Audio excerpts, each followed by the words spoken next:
Hello, today I'm in Volkswagen Golf. In this video I'll show you how to manage steering wheel buttons.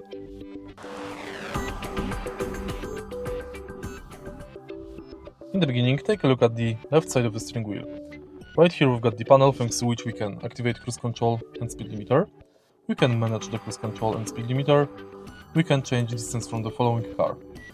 Thanks to this button, we can enable and disable lane assist.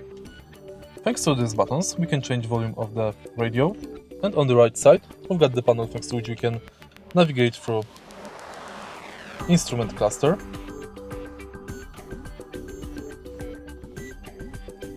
We can change radio station, change radio view, instrument cluster view, and activate voice assistant.